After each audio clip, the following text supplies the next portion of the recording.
Salve galera da Vila Belmiro, são todos muito bem-vindos para mais um vídeo aqui no Pro Santista. Eu sou o Rex, apresentador aqui do canal, e hoje a gente está aqui para fazer mais um vídeo especial daquele quadro onde a gente começa a procurar técnicos e falar um pouco de técnicos estrangeiros aos quais tem se destacado nos últimos anos.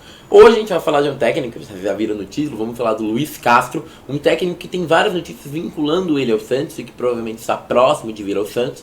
Mas deixo claro para torcedores de outros times aí que neste momento, se o Santos não tiver feito a contratação ou em outro momento quiserem contratar o técnico, vão ter esse vídeo de análise histórica, de desempenho e tática do Luiz Castro, tá? Esse vídeo que eu estou montando aqui para vocês. Vou lembrar, nesse vídeo a gente vai contar a trajetória do Luiz Castro, o desempenho do Luiz Castro e por fim mostrar a parte tática do Luiz Castro com cenas em jogo, tá bom? Então fiquem ligados no vídeo, espero que vocês curtam, peço dar seu like, seu comentário, sua curtida, sua inscrição. Esse é um tipo daqueles vídeos que eu faço com bastante cuidado, que demora muitas horas para ser feito. Então eu peço para vocês bastante essa retribuição no feedback, vai me ajudar bastante e me ajuda também a continuar fazendo esse tipo de quadro aqui para vocês. Também tiverem curiosidades, temos o quadro gravado nesse ano do Gustavo Quinteiros e até mesmo do Pedro Caixinha, que é um técnico que na minha visão é uma prateleira abaixo dos dois, tudo bem? Vamos falar um pouquinho então do nosso querido Luiz Castro, tá? Vamos começar talvez trazendo uma retrospectiva da carreira dele de fato, então falar dos times que passou, falar de toda essa trajetória, esses legados dentro do futebol. Então vamos lá, pra gente começar, a gente traz a última atualização que a gente tem vinculando o Luiz Castro ao Santos, tá? Então o Luiz Castro aceita condições de Santos encaminha acerto para 2025, o Santos está perto de fechar um acordo com o técnico português Luiz Castro. Conversa entre treinadores e sua comissão técnica e o clube avançaram, o Peixe está otimista quanto ao desfecho positivo. O técnico deve receber quase 2 milhões, já demonstrou compreensão sobre a situação financeira do time, abrindo mão de grandes investimentos iniciais. Ele mostrou, sabe que o time está com uma situação financeira reduzida, e eles estão abrindo mão de contratações que poderiam custar até 50 milhões de dólares. No entanto, o técnico apresentou uma lista de atletas que considera prioritários para a temporada que vem, tá? Então basicamente fala que como o Santos está encaminhando de fato o Luiz Castro. Que nem eu falei, vamos começar mostrando um pouco da carreira do Luiz Castro, mostrando a sua parte histórica dentro disso tudo. Então, para isso, eu começo claramente mostrando os times que passou, os títulos que tem. Luiz Castro é campeão somente de 2 campeonatos, tá? Campeão da Ucrânia e vencedor da Taça do Catar. Então, sim, o Luiz Castro nunca ganhou outros títulos na carreira. Isso é uma coisa importante, porque muita gente fala como se o Luiz Castro fosse um grande vitorioso. Ele é um vitorioso no sentido de ter grandes vitórias, de ter sido o técnico que mais venceu no ano, mas não é um técnico super campeão, que nem também tentam trazer. Não, na verdade tem, por exemplo, o Gustavo Quinteiros, mesmo que eu trouxe aqui, é um técnico que ganhou mais títulos do que ele. O que não quer dizer que ele seja ruim, muito longe disso, na verdade. Esse técnico ele já passou por vários times, tá? Ele teve uma bela carreira, principalmente lá em Portugal, onde foi principalmente um bom tempo treinador do Porto B. Depois teve uma trajetória para Portugal, onde surpreendeu, e depois foi tanto ali para a Ucrânia, depois indo para o Catar, indo para o Botafogo e voltando para a Ucrânia. Então, vamos falar um pouco dessa trajetória agora do Luiz Castro, falando da parte histórica. A gente pode falar que o Luiz Castro ele começou com um grande trabalho, principalmente na parte do Porto B, né? Então, essa notícia mesmo fala como foi o trabalho dele. Ele é um técnico muito interessante. Então vamos falar aqui, ó, em meados de 2006 ele estava à frente no Penafiel, que na época disputava a primeira divisão, quando o Porto fez o convite para que ele assumisse as divisões de base do clube. Luiz Castro possuía pouca experiência, pois havia tido a oportunidade de comandar equipes inferiores, mas topou o desafio. O profissional então passou a fazer parte do projeto, e isso aqui é bem importante, tá galera, para entender porque que o Santista gosta muito dele. Projeto Visão 611. O plano que consistia em um período de 5 anos, ou seja, em 2011, que o Porto levasse pelo menos 6 jogadores formados na base ao time principal. Na época, o clube não se caracterizava por ter muitos garotos entre os profissionais, e sim diversos estrangeiros. Então é aqui que a gente começa a falar da revolução da base do Porto, tá? A ideia era revolucionária, completamente categorias de base dos Dragões. O trabalho envolvia scout, treino, relações de meninos com a escola, infraestrutura e recursos humanos. Nesse processo, Luiz era responsável por organizar as categorias, lidando com processos e escolhendo profissionais além de supervisionários. E aqui vai falar mais ou menos como ele trabalhou, tá? O projeto era idealizado por arquiteto Henrique, também pelo Vitor Frade, tá? E aí o Visão reunia vários aspectos revolucionários para a época do futebol, entre eles documentos responsáveis por orientar atletas que se queriam no clube e o processo para fazer os evoluir em treinos e jogos. Basicamente o objetivo do Porto é que tivesse conceitos bastante interessantes, seja no sub-10 ou no profissional, construindo assim uma cultura do futebol. Então o que a gente fala, né? O time profissional jogar igual a base, começou a surgir muito daí, por exemplo. O projeto, entretanto, não entregou os resultados esperados e se tornou alvo de críticas. Porém, mais de uma década depois, o Porto colheu os frutos. Na temporada de 21-22, o clube reergueu a taxa do campeonato português pela 30ª vez, com 4 titulares formados no 611. Diogo Costa, João Mário, Fábio Vieira e Vitinho. Os dois últimos vendidos ao Arsenal e Paris Saint-Germain. Então, basicamente, a gente vê que ele começou um projeto muito interessante, tá? Que na época até muita gente olhava e falava fracassado, mas que se mostrou a longo prazo um projeto que mudou toda a base do Porto, que mudou como o Porto formava jogadores e como o Porto ganhava dinheiro sobre eles. Então, de fato, ele é um cara que é muito diferente, tá? E aí a gente pode focar muito na mudança. Então vamos lá, a principal ação de Luiz Castro nessa época do Porto foi trazer grande parte das equipes de base do Porto para treinar o Olival, um dos centros de treinamento do Dragão, inaugurado em 2002, que servia para treinos esporádicos do time profissional e plantel inferiores até então. Com o treinador ele mudou de função, servindo até mesmo para lar para alguns atletas. Ao ter tudo no mesmo lugar, Luiz Castro passou a olhar como desenvolvimento conjunto. A interação executiva era para criar um padrão coletivo e individual para todas as equipes. Além disso, o Olival oferecia uma estrutura mais moderna do que o local antigo que os times de base do Porto treinavam anteriormente. O próprio Luiz Castro explicou que o trabalho, antes de tudo, foi pela busca de um perfil estrutural e busca de profissionais qualificados para, aí sim, pensar em contratações, reforços e padrões diferenciados. Ou seja, a gente pode falar que o Porto do Luiz Castro, ele passou por uma reforma feita pelo Luiz Castro, que foi muito além de uma reforma em campo, muito além de jogadores, muito bem além de ele treinar taticamente aquele time de base. Luiz Castro acreditava em estruturas, então em como deveria comandar o time desde o sub-10 até o profissional. Luiz Castro acreditava em infraestrutura, que os jovens com uma infraestrutura melhor teriam como desempenhar o futebol melhor. Ele acreditava em profissionalismo, em trazer padrões profissionais para o time do Porto. Luiz Castro se mostrava um técnico que revolucionaria um time português extremamente tradicional na Europa. Então sim, é um técnico que tem como padrão buscar estrutura, infraestrutura, comissão, profissionais, e quando não encontra-os, e assim mesmo topa o desafio, ele tende a tentar colocar tudo isso dentro de um clube. Afinal, para ter sucesso, Luiz Castro acredita que esses pilares são fundamentais. Então, se tem uma coisa que ele briga, é para que esses pilares sejam respeitados. E aí, com um ótimo trabalho dele na base, Luiz Castro do Porto B ao Porto A, ele foi promovido, né, o técnico Luiz Castro foi, a passar do dia 5, eleito treinador da equipe principal do Porto. Pinto da Costa deu preferência por nome da casa e tem apresentado resultados positivos na formação e que deixa a equipe B em primeiro lugar da Liga 2. O novo técnico de futebol do Porto, e a equipe vai falar, ele tem 52 anos, responsável pela escalação e formação do povo, falam que ele é uma aposta da casa e tudo mais, e aí falam que ele era um interino. E você pergunta, ele deu certo, Rex? Não. Luiz Castro substitui Paulo Fonseca no Porto. Essa é a mesma notícia ainda, que ele entrou no lugar do Paulo Fonseca, mas aí esse é o ponto, né? Julian Lopetegui foi o novo treinador do Porto. Por quê? O Porto apresentou o Lopetegui como novo treinador. O antigo das seleções de base da Espanha assinou por 3 anos. E aí vão falando, né, como que teve uma saída do Luiz Castro. O Porto ainda com o Luiz Castro no comando termina a época na frente do Benfica em jogo marcado nesse França. Então, sim, ele ficou pouco tempo. Voltou para o Porto B, mas mostrou um trabalho interessante no Porto, tá? Tem que falar um pouco disso. Porto, Luiz Castro confirmou propostas, mas decidiu ficar. Luiz Castro admitiu na segunda que foi confrontado por propostas para sair do Porto, uma delas na China, mas explica que decidiu continuar seu trabalho no clube. O técnico avança para mais uma época agora na equipe B dos Dragões. Ou seja, entendam, não foi dinheiro só que seduziu o Luiz Castro, tá? No Porto, no Botafogo, não sabemos. Mas isso aqui indica pra mim que não é só dinheiro que importa pra esse cara. No futebol sempre aparecem oportunidades, algumas das quais muito atrativas financeiramente, que nos deixam pensar. Surgiram oportunidades para treinar em Portugal, em outros países, na Europa e China. Mas o fato de poder trabalhar no meu clube, num contexto familiar, foi muito importante para minha decisão, explicou. Aos 54 anos, o treinador conseguiu estabilidade, um novo grupo, depois de levar o Porto B à conquista da segunda liga. Então,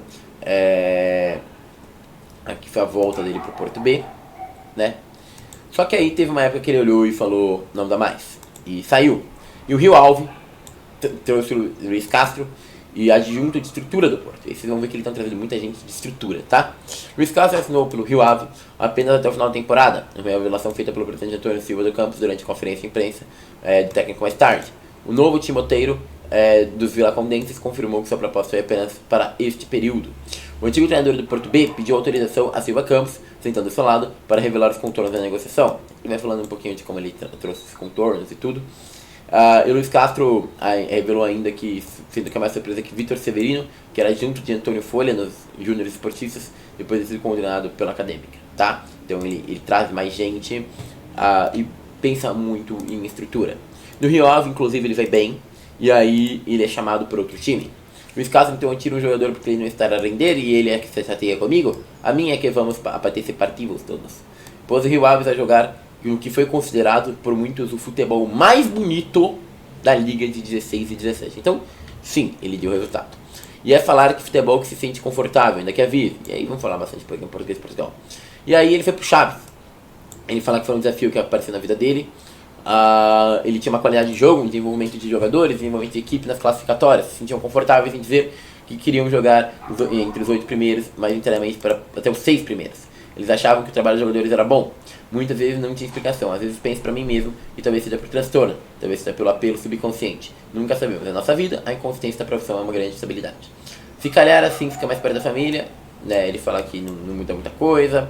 E, cara, ele fala bastante de como que foi o projeto dele aqui no Rio Ave. Que uma entrevista muito legal. E a gente vê que o trabalho dele no Rio Ave foi longe de ser ruim. Foi um dos futebols mais bonitos que ele apresentou. E tem bons números, tá, no Rio Ave. E, bom, ele foi pro Vitória de Guimarães, né? E logo depois, então, que ele saiu do Chaves, foi pro Vitória de Guimarães.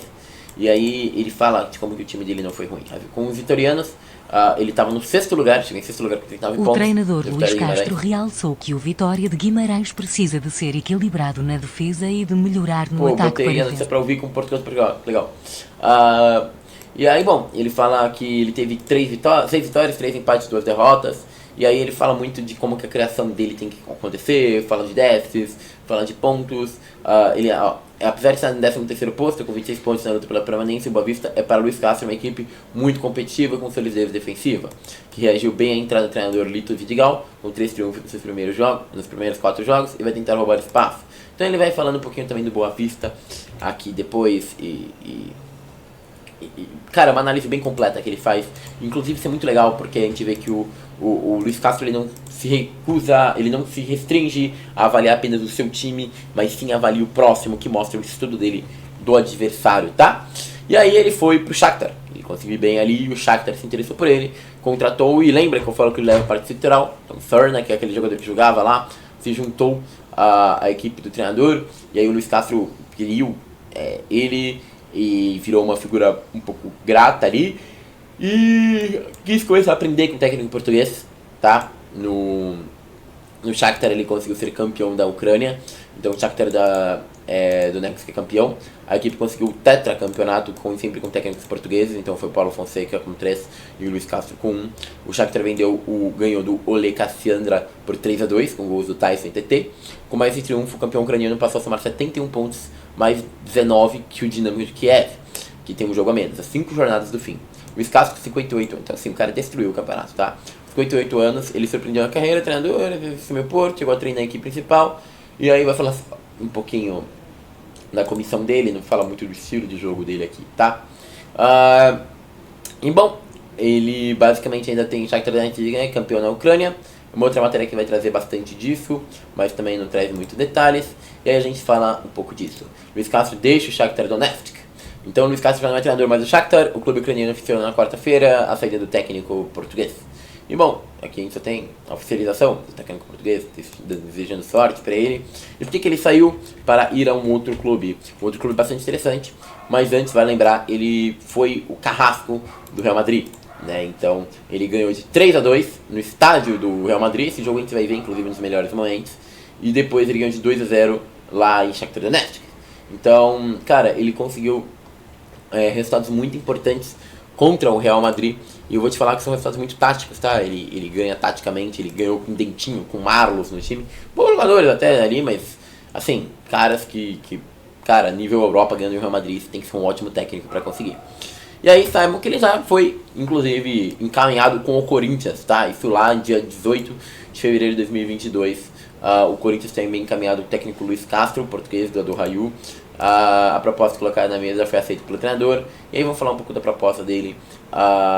Também era interessante ao Botafogo, E também uma coisa que eu achei legal era que o iraniano Kyrian e seu sócio Giuliano Bertolucci participaram das negociações. Pra quem não sabe, o Santos tem vários jogadores que são do Giuliano Bertolucci, então tem uma relação com esse homem, tá? Castro começou o Porto como coordenador da base, passou pro time B, onde foi campeão da segunda divisão. Chegou a fazer 16 jogos como técnico interino português. Com 2 anos na Ucrânia, o treinador foi campeão nacional em 2020 com o Shakhtar, um time repleto de brasileiros como o Marlos Dentinhos. Ele está desde 2021 no Qatar, então foi um técnico que o Corinthians tentou trazer. E aí, o Adu Raio anuncia a argentino Hernan Crespo como substituto do Luiz Castro. Então, né, o Crespo que foi lá para o Raio, enquanto o Luiz Castro veio pro Botafogo, né? Ele foi comandou a do Raio na temporada de 21 e 22 e se despediu com o vice-campeonato da Liga, tá? Então, saibam disso, o nosso Luiz Castro, ele realmente comandou a do Raio, foi vice-campeão e veio pro Botafogo. E aí o Botafogo anunciou a contratação do Luiz Castro, porque ele assinou com 2 anos para liderar a nova era de investimento da SAF. E aí, beleza, ele chegou aqui, foi muito bem recebido. E, cara, teve boas recomendações. O Luiz Castro foi considerado sempre um grande técnico quando chegou aqui no Botafogo. E, bom, a gente pode começar a falar algumas coisas do Luiz Castro por aqui. Ele rechaça deixar o Botafogo para a primeira semana de Portugal. Então, sim, ele foi cogitado para ser técnico de Portugal. Ele deixou claro que não iria fazer isso, até porque ele já tinha renovado com o Botafogo até o final do ano, de 2023. Peguei até notícia errada, mas tudo bem. E o Luiz Castro peça investimentos para o Botafogo brigar por títulos em 23. Então, sim, ele começou a pedir por reforços para... olha os melhores do mundo, que eles têm investimentos, não é milagre. Seremos como Fórmula 1, com Mini Morris, não estou a mandar recado porque minhas opiniões eu digo dentro. Precisamos de investimentos em várias coisas. Então ele fala muito de investimentos, ele recusou propostas para ficar mais um ano no Botafogo, e aí com os investimentos ele tentava ganhar um campeonato, e de fato a gente vê que o Botafogo era líder isolado, e muito por culpa do Luiz Castro. Um ponto que a gente pode comentar, inclusive, é que o Luiz Castro deixa o Botafogo como um time estruturado, e pronto. A gente pode falar que ele abandonou o Botafogo? Pode. Mas pode também falar que ele estruturou o Botafogo, deixou o Botafogo na liderança, e só depois de tudo isso estar pronto, ele saiu para o próximo time dele. Então, hoje, se o Botafogo tem uma base, se o Botafogo é líder do Campeonato Brasileiro, muito é da responsabilidade do Luiz Castro, tá? Luiz Castro, ex-Botafogo, anunciado como técnico do Al Nassr, tá? Além de Cristiano Ronaldo, porque vai receber 61, vai mandar o Brozovic, contratado em 3 Milão, e aí ele vai falando aqui como que ele vai treinar. E aí o Luiz Castro consegue bons números. O Luiz Castro é o treinador com mais vitórias em 23. Jorge Jesus tem o melhor aproveitamento, tá? O mundo não acabou, mas o mundo do futebol já conhece o treinador mais vitorioso nesse período. O português Luiz Castro, ex-comandante do Botafogo, atualmente no Al Nassr da Arábia Saudita, superou nomes como Pepe Guardiola, Jorge Jesus e Carlo Ancelotti, e vai encerrar com o maior número de vitórias. No levantamento feito pelo jornal português A Bola, o treinador de 61 anos aparece com 51 vitórias em 74 partidas, desde o Carioca com o Botafogo até a última rodada do Saudita com o Al Nassr. Luiz Castro somou 25 triunfos em 38 jogos no clube carioca, 26 vitórias em 34 partidas na equipe saudita. Então, cara, isso aqui é bizarro, tá? Isso aqui é bizarro. Segundo técnico mais vitorioso é Pepe Guardiola, que conquistou 46 vitórias em 65 partidas. E aí vai falar um pouquinho aqui de aproveitamento, que o Jorge Jesus lidera, né, com 76,2%, um aproveitamento muito alto, mas o Luiz Castro ainda assim tem 68,9%, tá? Que tá muito longe de ser um aproveitamento que, cara, é espetacular ainda, tá? E aí vai falar um pouquinho aqui da lista de jogadores, de treinadores e tal. A gente vê que o Luiz Castro tá bem forte mesmo, inclusive o Ancelotti também se aparece com bons números. E, bom, vamos continuar aqui falando do Luiz Castro. A gente já pode trazer essa notícia aqui que vai falar dele sendo demitido. E aí vai falar que ele saiu no Al Nassr. O treinador pergunta pra ele que ele teve saída do Botafogo. E aí ele teve uma passagem lá no Al Nassr que foi bastante interessante. O Al Nassr amargou 2 vice-campeonatos para o rival Al Hilal, comandado pelo também português Jorge Jesus na Liga Saudita e na Copa do Rei da Arábia Saudita. O time ainda disputou a Liga dos Campeões da Ásia, entretanto foi eliminado pelo Al Ain nas quartas de final. Isso aqui foi bem foda, tá? Depois de perder o jogo de 1-0, o time venceu a partida de volta por 4-3 nos pênaltis, no entanto foi derrotado pela equipe do Emirados Árabes Unidos. Então, assim, a gente pode falar que uma coisa o Luiz Castro tem parecido com o Santos, uma coisa que a gente não quer. Meio eterna lei do ex, tá? Então, assim, essa parte é triste, mas temos que admitir que o Luiz Castro tem também. E aí aqui a gente pode falar no desempenho do Luis Castro, né? No Porto B a gente vê que é um desempenho bastante interessante, circunda 50 e poucos %. E aí, quando ele foi interino do Porto, isso é um ponto bastante importante para falar, a gente pode falar que os números dele são ruins e por isso que ele foi substituído, seria muito fácil fazer uma análise assim, mas se a gente for pegar numericamente os números dele no Porto, cara, ele podia ter ganho 48 pontos, e desses 48 pontos, ele conseguiu somar 28. Então, desses 28 de 48, ele teve um desempenho de 58%, tá? Tá longe de ser números tão ruins assim para demitir um técnico. Mas talvez para o interino não assumir, entende? Então, qual que é o ponto principal? Eu acredito que ele de fato sofreu ali no Porto por ser interino, mas não por ter um desempenho tão abaixo, tá? Isso é um ponto bastante importante. Para vocês terem uma noção, no Rio Ave ele teve um aproveitamento de 54,3, um aproveitamento muito bom. No Chaves, de fato, o aproveitamento dele caiu, foi bem mais embaixo. Mas, por exemplo, no Vitória de Guimarães, que é um outro time que também, convenhamos, não é um time prioritário, está muito longe disso, não é um time que tem uma forte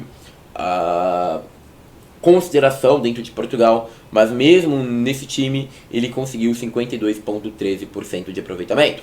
Então, números muito bons do Luis Castro, tá? Que está sempre mantendo-se acima de 50% mesmo nos times mais fracos em que ele treinou. No Shakhtar Donetsk, por exemplo, que foi o trabalho mais longo da carreira dele, o nosso querido Luis Castro tem números muito interessantes, tá? A gente pode falar que o Luis Castro, ele conseguiu pegar números por volta de... Deixa eu até acabar a conta aqui que eu estava fazendo.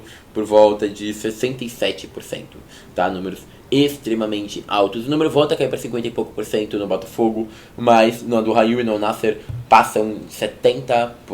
Na verdade, no Al-Nassr ficou em 69% alguma coisa, no do Raio chegou em 70% e alguma coisa. Então, números extremamente altos, tá?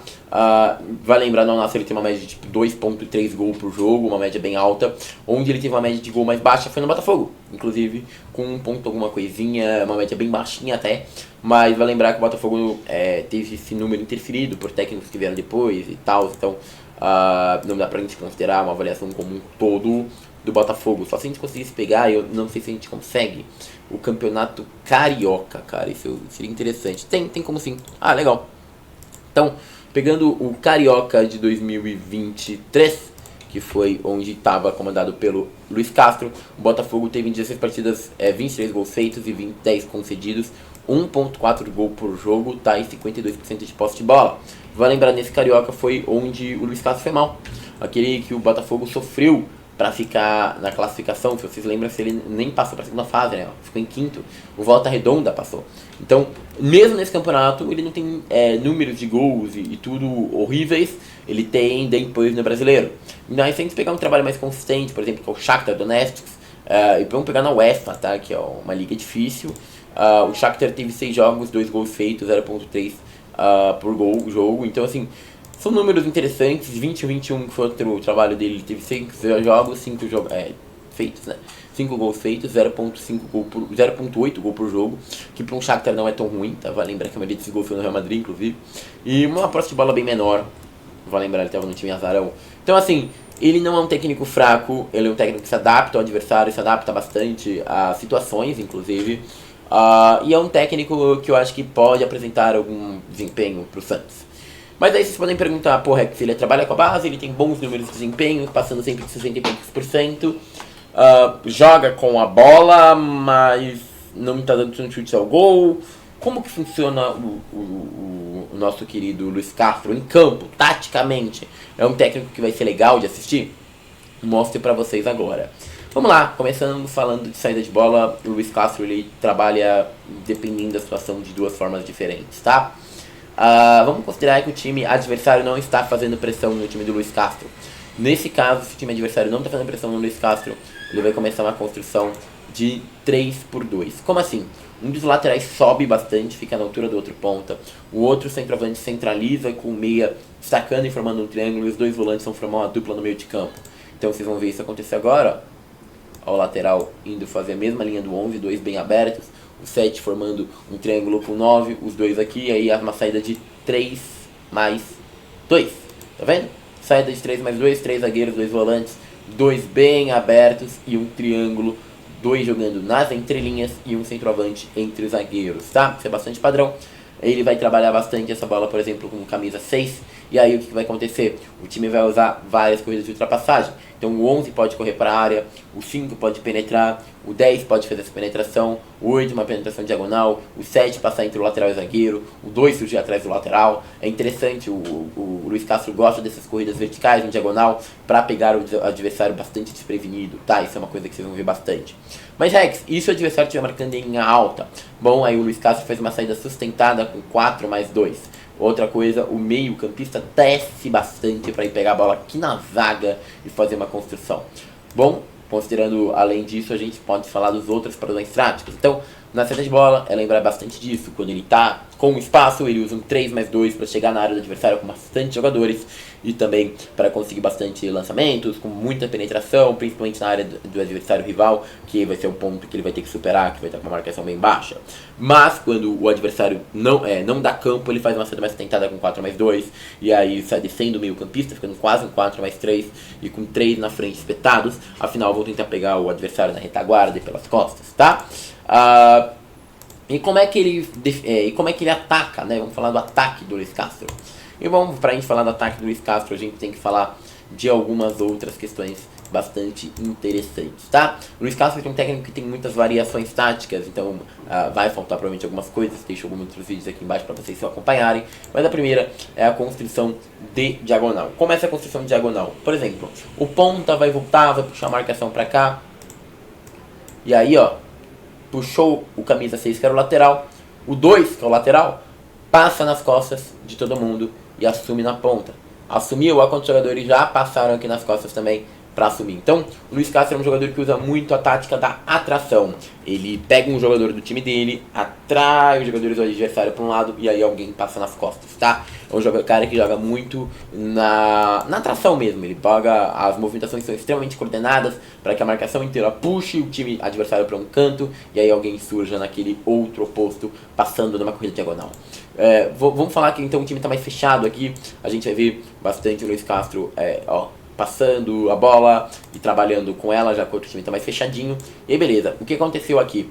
Olha como o 9 aproximou, o 10 aproximou, o 7 aproximou, o 2 aproximou. Vocês estão vendo bastante aqui a movimentação do time nesse setor. Acúmulo de jogadores, corridas diagonais do 9, do 10, do 7, para trazerem os adversários para esse canto. E aí o que sobrou aqui sozinho?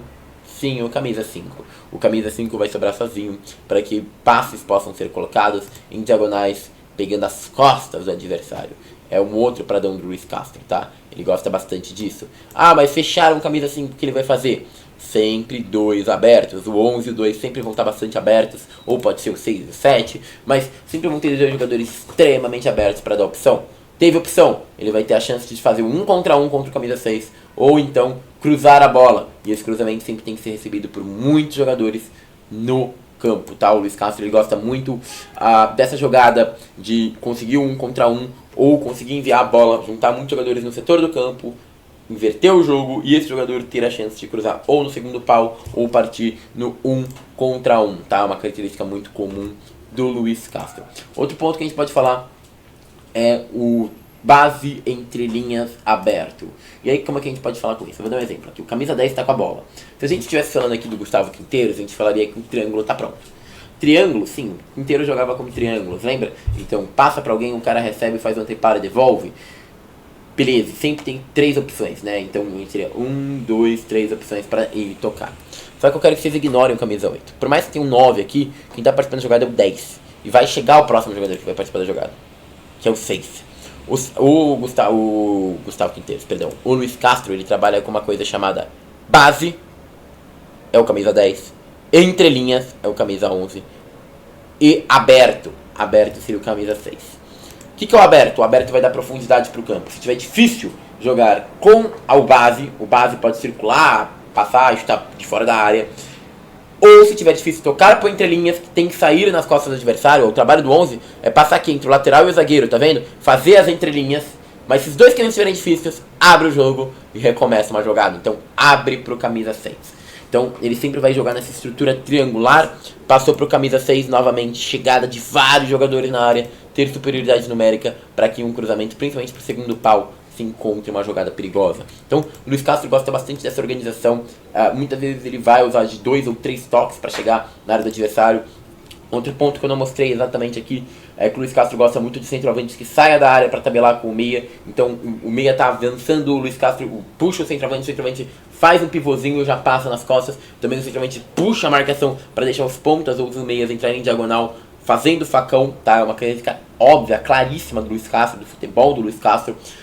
E outra característica que, claro, a gente pode falar também é a questão de jogadas rápidas e de meias também que circulam e batem bastante de fora. E os meias do Luiz Castro sempre jogam de costas pro gol, esperando achar as melhores opções entre volantes, pontas que estão passando, ou até girar e começar uma reconstrução de jogo, tá? Isso é um ponto bastante importante da gente falar aqui dentro da filosofia do Luiz Castro.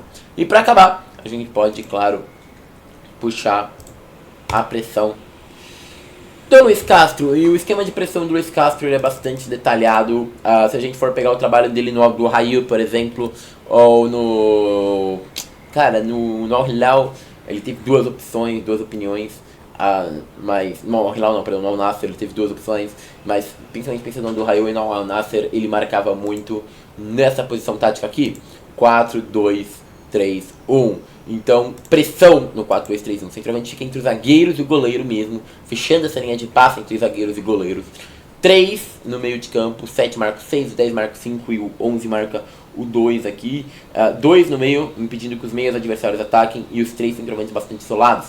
A meta do Luiz Castro é que com isso o time tenha que dar um chutão, e aí essa linha de zaga que está bastante alta, 4 jogadores, tem a vantagem numérica para ganhar no alto, rebater para frente ou mandar lá pro goleirão para que eles não tenham a jogada. Mas vamos falar que eles não querem dar chutão, vão começar a jogar curto. O que o time faz? O 9 que fecha a linha de passe pro goleiro, né?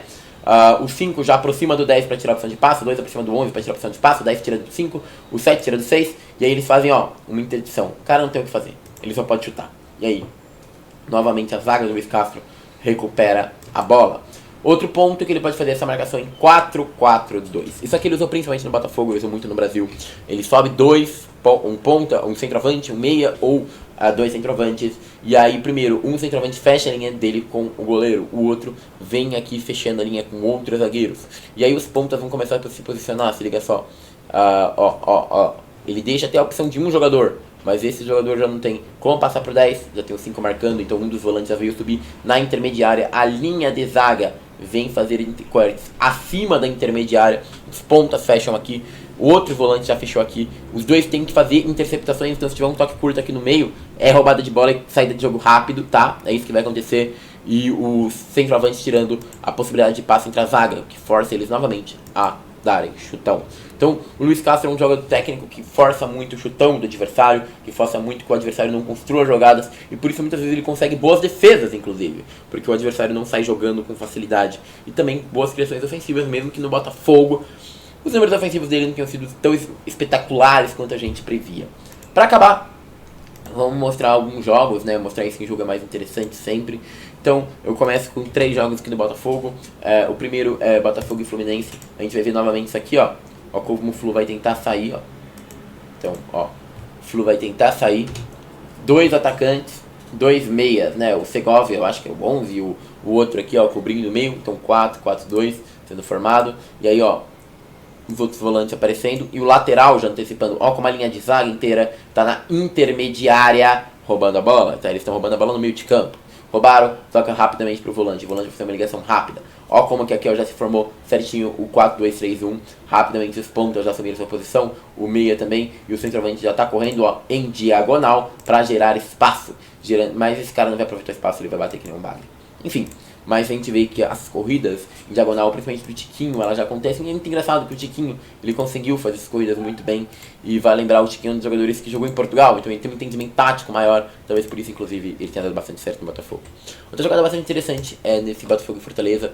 O jogador assume a bola aqui. E a gente vê ó, quantos jogadores do Botafogo já estão no canto oposto procurando a segunda trave. São 4 contra 3 aqui do Fortaleza. A bola vai vir. Ó como um aberto já aparece. Apareceu um aberto, ele vai ver a quantidade de jogadores que tem, cruzar, e o Tiquinho vai deixar a bola passar, mas novamente, um aberto isolado na outra ponta, que pega a bola e faz o gol. Na verdade, quem faz o gol é o Tiquinho, quem deixa passar é o outro bagre. Então, A gente tem o primeiro gol do Botafogo sendo construído, como eu falei, maioridade numérica, jogadores sempre abertos, passando, dando opções pelos lados. Padrão do Botafogo, a gente consegue ver isso durante o jogo. Outra questão, Botafogo vindo atacar em contra-ataque. Olha como que, novamente, uma corrida lateral, diagonal, sumindo a posição entre os dois zagueiros. Sumiu a posição entre os dois zagueiros, novamente um outro jogador aparecendo para fazer uma boa chance pro Botafogo. Então, corridas laterais, sempre procurando as costas do adversário, é um padrão desse Botafogo. A gente pode falar que é um time reativo? Não, porque é um time que joga com pressão para construir lá na frente. Mas sim é um time que aproveita de reatividade também. Então, se tiver sofrendo alguma pressão, consegue ser reativo também. Aqui a gente consegue ver isso claramente na Ucrânia. Isso aqui é Shakhtar versus Real Madrid. E olha como que o time do Shakhtar roubou a bola, já fez uma subida extremamente rápida, a quantidade de jogadores que tem aqui dentro da área já. E aí o cara do Shakhtar vai ser Bagre, TT se não me engano, e vai perder a bola. Mas a gente vê como que é um time que ataca. E novamente, ó, poucos jogadores aqui, passagem nas laterais, nas costas do adversário, assumiu o Malus, nas costas do Marcelo, uma boa jogada, e aí, infelizmente, também não vai sair nada, tá? Mas a gente vê como que o time do Shakhtar atacava o Real Madrid, mesmo jogando às vezes no contra-ataque, como que conseguia criar boas oportunidades. Aqui é um outro exemplo disso, eu acho isso daqui muito legal, porque a gente vê corridas diagonais do 9, corrida diagonal desse ponto, corrida diagonal desse maluco, fazendo com o que? Ó, o time inteiro do Real Madrid foi atraído para esse lado. E aí, ó, quem pode fazer uma corrida lateral e diagonal para pegar a bola na frente? Esse Bagre aqui. Esse Bagre vai pegar com espaço, tocar para trás, pro maluco que aparece nas costas dele e fazer o gol. Então, uma baita jogada, que é um dos gols que deu a vitória do Shakhtar em cima do Real Madrid. E esse aqui é um jogo que o Al Nassr faz 4-1 no Al-Fayha. Al Nassr também é um time que foi treinado, né? O time do Cristiano Ronaldo. E o que eu acho legal desse lance é o seguinte: olha a marcação, pressão bastante alta, né? Rouba a bola lá na frente, o volante já está bem posicionado. Vai tocar aqui, ó, pro Talisca, que vai tocar como parede com o Cristiano Ronaldo. Ó. O Cristiano Ronaldo faz a parede, volta pro Talisca, dentro da área toca e faz o gol! Então a gente vê como que o uso da parede entre linha, a base entre linhas acontece. Então a base ali foi o volante, tocou pro entre linhas que foi o Talisca. O Talisca usou o método do 1-2, o método da parede com o Cristiano Ronaldo, apareceu depois e gol do Al Hilal. E aí a gente pode mostrar uma outra jogada novamente, Al Hilal roubando a bola em velocidade no alto, né? Então novamente mostrando a jogada aqui, ó, eles estavam saindo, a jogada com os volantes antecipados, essa aqui ele estava marcando num 4-2-3-1, tá? Mas os laterais subiram, e aí a gente tem uma subida aqui do meia, que vai já tocar pro Cristiano Ronaldo, percebam como o Cristiano Ronaldo é centralmente, mas fez uma corrida lateral para aparecer na ponta, o time inteiro vai ser puxado, o cara vai aparecer aqui nas costas livre, e tinha um aberto, né? Vocês viram ali no canto, um aberto da Liga Saudita.